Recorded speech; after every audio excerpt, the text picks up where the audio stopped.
वाली भैया, अब तो आपको ज्ञात हो गया है ना कि मेरी शक्तियों में कितनी वृद्धि हुई है। अब आप ये परीक्षा समाप्त कर दीजिए, अन्यथा आप थक जाएंगे। बिना इसकी शक्ति प्राप्त किए इस मरकट को पराजित करना महानतम वाली के लिए भी कठिन है। अच्छा, आप हनुमान की शक्तियों को जानना चाहते हैं, तो इसमें इतना परिश्रम क्यों? मैं अभी दिखा देता हूँ। तेरी शक्तियों का विवरण नहीं, मुझे तेरी आधी शक्ति चाहिए मरकट। नारायण नारायण, वाली केसरी नंदन हनुमान की आधी शक्ति पाना चाहता है, परंतु वो भूल रहा है कि उसको प्राप्त वरदान के अनुसार ये तभी संभव है जब हनुमान शत्रु भाव लेकर वाली के सम्मुख आए। परंतु हनुमान तो उसके प्रति प्रेम से ओतप्रोत है, परंतु वाली ये कदापि समझ नहीं पाएगा क्योंकि उसकी बुद्धि को घृणा और क्रोध ने कुंठित कर दिया है। इसलिए वाली हनुमान पर वार करता रहेगा और हनुमान के हृदय में व्याप्त सरल प्रेम उनको वाली के वरदान से सुरक्षित रखेगा। नारायण नारायण। आपके तप पर जाने के पश्चात मुझे देवियों और देवताओं से अनेक वरदान प्राप्त हुए। देवी अंजना के पास मारुति को ले जाने के पूर्व हम देवता उसे आशीर्वादों से युक्त करना चाहते हैं। अनेक प्रकार के वरदान मुझ में समाहित हैं।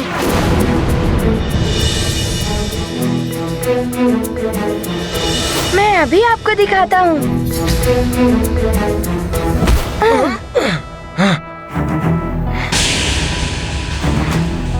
देखिए वाली भैया, मैं अपनी इच्छा अनुसार अपनी देह का आकार बदल सकता हूँ। अभी दिखाता हूँ। मैं ब्रह्मा तुम्हें वरदान देता हूँ, तुम इच्छाधारी होगे। जब जैसा रूप धारण करना चाहोगे तुम कर सकोगे।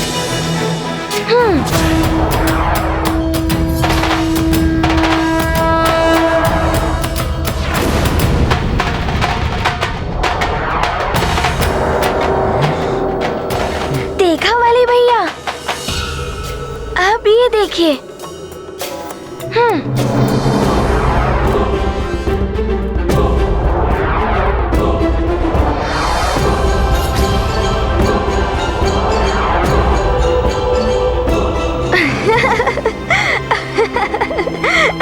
अरे कहाँ चला गया मरकट?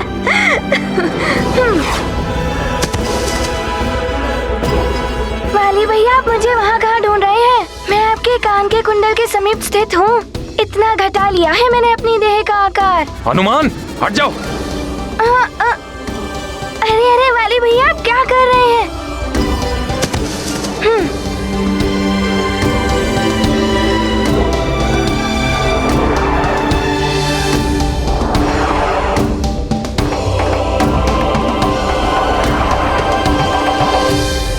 वाली भैया, आपको ज्ञात है मैं अपनी श्वास के प्रवाह से बड़े बड़े पर्वत हिला सकता हूँ। अभी दिखाता हूँ।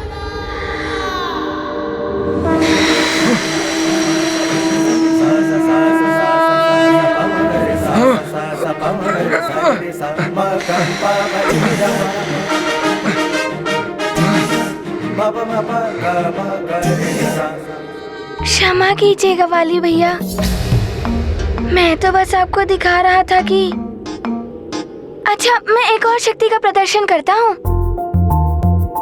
मैं प्रज्वलित अग्नि का रूप ले सकता हूँ।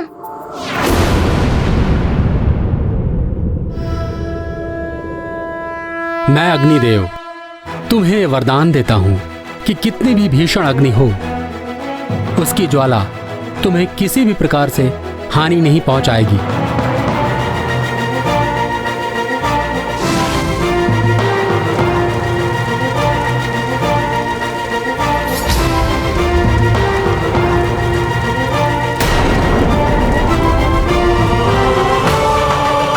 मरकट तो अग्नि का रूप भी धारण कर सकता है। सुग्रीव, वाली को सचेत कर उसे कुपथ से सन्मार्ग पर लाने में उसके और उसके समूचे राज्य की भलाई है। माता अंजना, मुझे तो ये भी भय है कि वाली भैया स्वयं यहाँ ना आ जाए। सुमेरु को अधीन करने का अर्थ है सुमेरु से युद्ध, सुमेरु से युद्ध करने का अर्थ है हनुमान और वाली भैया का युद्ध।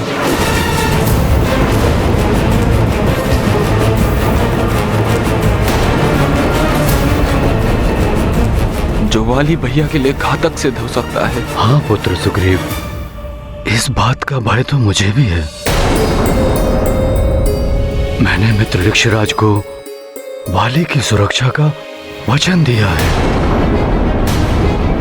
वो यहाँ आ गया तो उसकी रक्षा करना कठिन हो जाएगा। किसी प्रकार वाली को सुमेरु और हनुमान से दूर रखना होगा।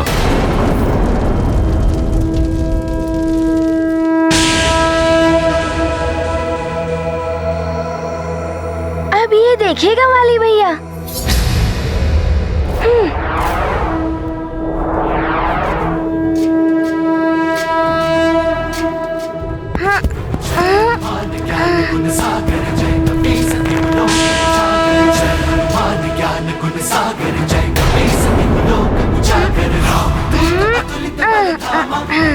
ये मरकट कहीं इस पर्वत को उठाकर मेरे ऊपर तो नहीं फेंकने वाला। मुझे वाली भैया को समझाने का प्रयत्न करना चाहिए, परंतु उससे पूर्व मुझे उन्हें हनुमान के सम्मुख आने से रोकना और भी आवश्यक है। कोकट, मेरे लौटने तक तुम यहीं रुकना और ऐसा कोई कार्य मत करना जिससे किष्किंधा और सुमेरु की शांति भंग हो। जी, अभी कुछ मैं कहूंगा तो महाराज केसरी जी मेरा वध कर देंगे, परंतु उचित समय पर मैं महाराज वाली को अवश्य सूचित करूंगा। राजकुमार सुग्रीव अपने महाराज के प्रति नहीं, महाराज केसरी जी और उनके पुत्र हनुमान के प्रति अधिक निष्ठावान हैं। वाली भैया, आपने देखा मैं इन चट्टानों को कितनी भी दूर फेंक सकता हूँ,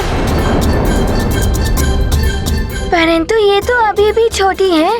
इनसे भी बड़ी बड़ी चट्टान उठाकर दिखा सकता हूँ, परंतु यहाँ तो कोई भी बड़ी चट्टान नहीं है, अन्यथा आपको उठाकर दिखाता। यह मरकट अपनी शक्ति दिखाकर मुझे भयभीत करने का प्रयत्न कर रहा है, परंतु इसे ज्ञात नहीं है कि मेरे वरदान से इसकी आधी शक्ति मुझे प्राप्त हो जाएगी और मैं इससे कहीं अधिक बलवान हो जाऊंगा। परंतु मुझे ये ज्ञात करना है कि अभी तक ऐसा क्यों नहीं हुआ।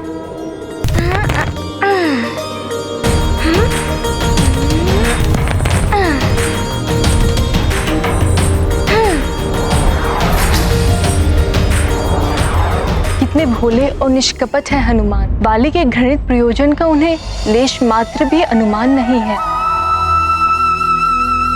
परंतु माधव, एक बात समझ में नहीं आई कि वाली हनुमान के प्रेम से परिपूर्ण निर्मल पवित्र मन को क्यों नहीं देख पा रहे हैं।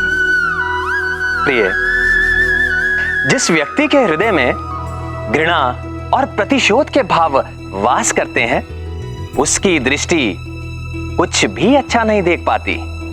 वो अन्य लोगों में भी अपनी प्रतिछाया ही देखती है।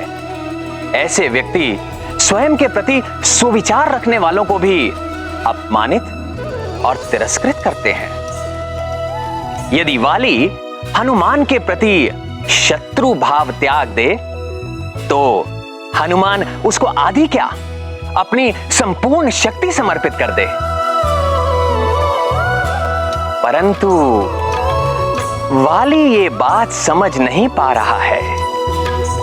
सत्य है, घृणा से वशीभूत होकर व्यक्ति धर्म अधर्म, अपना पराया और यहां तक कि अपने हित अहित के विषय में भी कुछ समझ नहीं पाता, जिसका परिणाम सदैव उस व्यक्ति का विनाश ही होता है।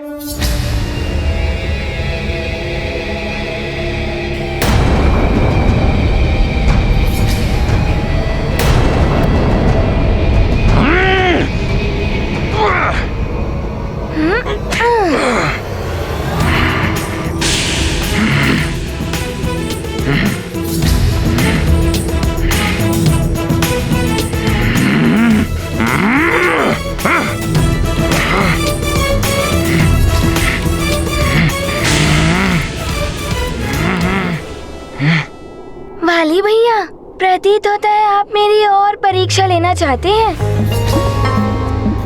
ये देखना चाहते हैं कि मेरी भुजाओं में कितनी शक्ति है।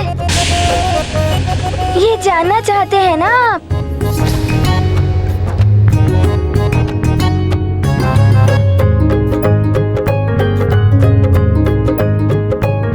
क्यों वाली भैया, अब तो आप जान गए ना कि मेरी भुजाओं की शक्ति में कितनी वृद्धि हुई है।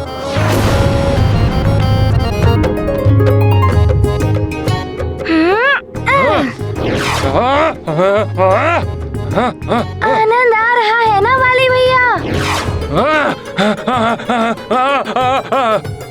वाली भैया संभल के।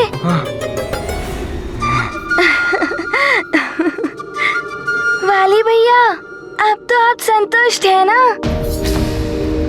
कि आपकी अनुपस्थिति में हनुमान ने समय व्यर्थ नहीं किया? अब तो मेरी परीक्षा पूर्ण हुई ना, तो हनुमान को अपने गले से तो लगा लीजिए।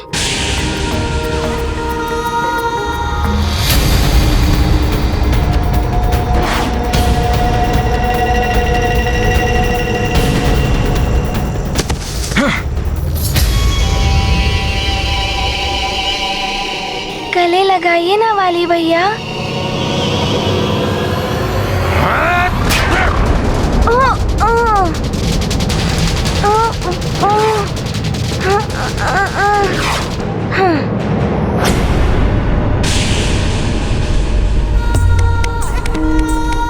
वाली भैया, और कितनी परीक्षा लेंगे मेरी?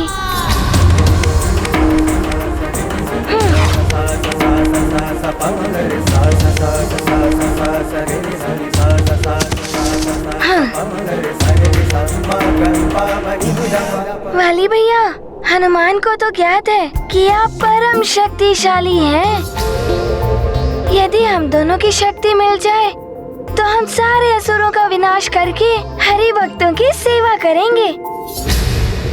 मेरी मित्रता स्वीकार कर लीजिए। हम दोनों मिलकर उस वानर बालक को परास्त कर सकते हैं। हरि भक्तों के बल के साथ हम दोनों सर्वशक्तिशाली बन सकते हैं। प्रतीत होता है कि आप मेरी युद्ध कौशल की परीक्षा ले रहे हैं, है ना वाली भैया?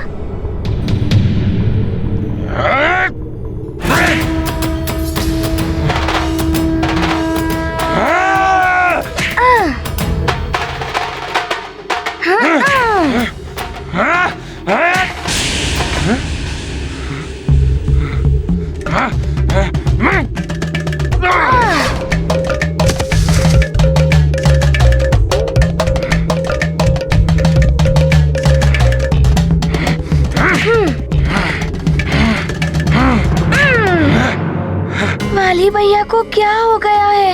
मेरा प्रणाम भी स्वीकार नहीं किया, मुझे अपने गले से नहीं लगाया, बस निरंतर भांति भांति की परीक्षा ही लिए चले जा रहे हैं। क्यों कर रहे हैं वो ऐसा व्यवहार?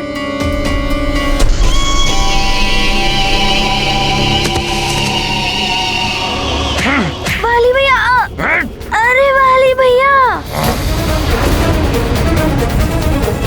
नीचे उतारिए मुझे वाली भैया। वाली भैया, ये आप क्या कर रहे हैं वाली भैया?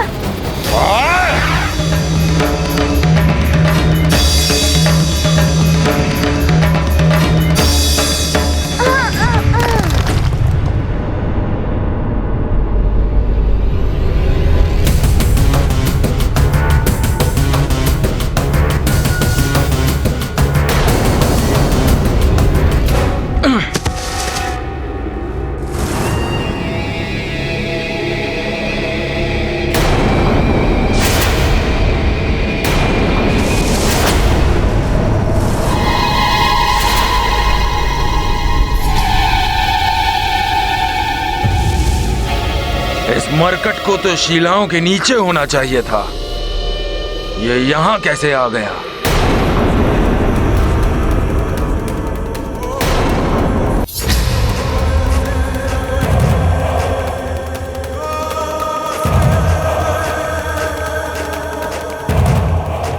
कायरों के भांति छुपो नहीं, सामना करो मुझ महानतम वाली का।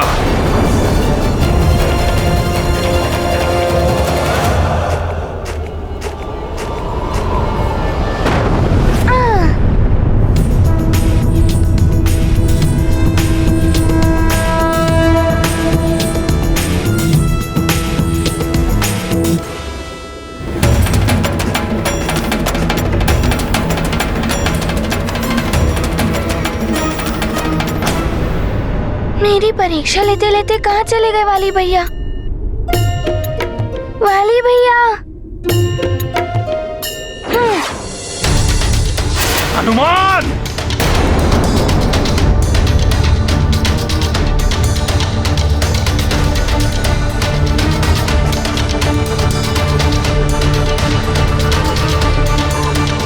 वाली भैया किसका पीछा कर रहे हैं? हनुमान!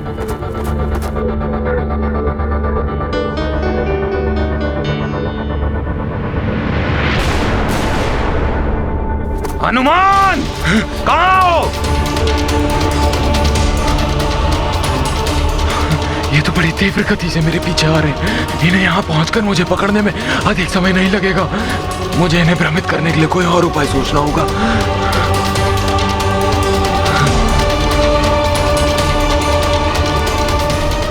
हनुमान! यदि साहस है तो सामने आओ मेरे। वीरों की भांति युद्ध करो मुझसे। बहुत गर्व है ना तुम्हें अपनी शक्तियों पर? तो आओ, मुझ महानतम वाली पर अपनी शक्तियों का प्रयोग करो। कायरों की भांति छुपो नहीं, मेरे सामने आकर युद्ध करो मुझसे।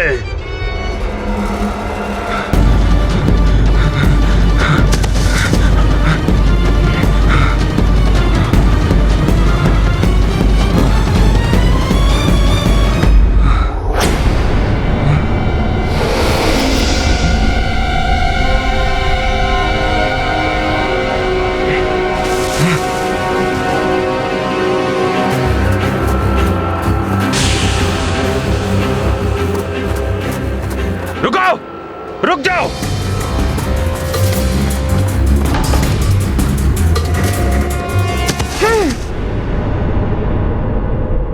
कहाँ चले गए दोनों? अभी तो यहीं थे।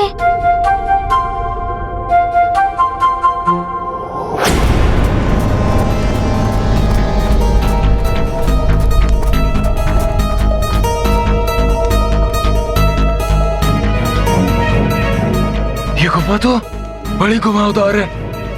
इसमें तो कोई भी खो सकता है। यदि इसमें वाली भैया थोड़ी देर के लिए भी घूम जाए तो मुझे हनुमान को उनके समूह आने से रोकने का अवसर मिल जाएगा। हनुमान!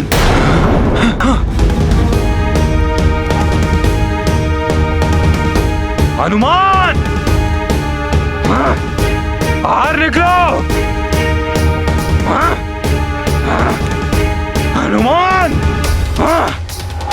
हनुमान! कहाँ छुप कर बैठे हो?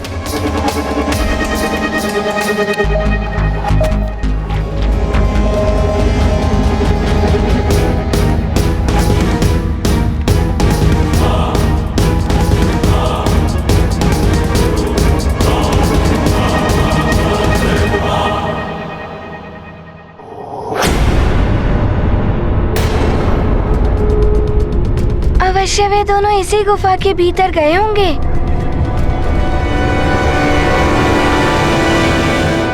हनुमान! अरे सुग्रीव भैया अभी यहाँ हैं। कहीं आप दोनों मिलकर हनुमान से क्रीड़ा तो नहीं कर रहे? हनुमान! कहाँ छुप कर बैठे हो? नहीं हनुमान, ये कोई क्रीड़ा नहीं है। अब तो ये गंभीर बात है। पहले हमें वाली भैया की दृष्टि से बचकर कहीं छुपना होगा, फिर मैं तुम्हें सब कुछ गंभीरता से बताऊंगा। आ जाओ।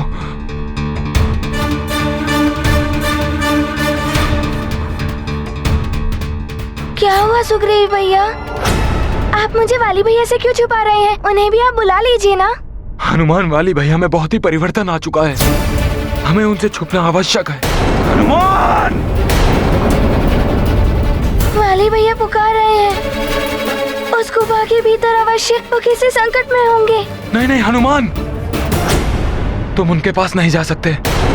वाली भैया संकट में नहीं है, बल्कि वाली भैया हमारे लिए संकट है। ये आप क्या कह रहे हैं सुग्रीव भैया? मेरा विश्वास करो हनुमान, जब से वाली भैया तप पूर्ण करके लौटे हैं, उनके स्वभाव में परिवर्तन आ गया है। मुझे इस घुमावदार गुफा में भटका कर ये मत सोचो कि तुमने बहुत चतुराई का काम किया है। कभी न कभी तो तुम्हें मेरे सामने आना ही होगा। तो अभी आओ मेरे सामने। हाँ। मैं तुम्हें वाली भैया के बारे में सब कुछ बताऊंगा, परंतु यहाँ नहीं, सुमेरु चलकर।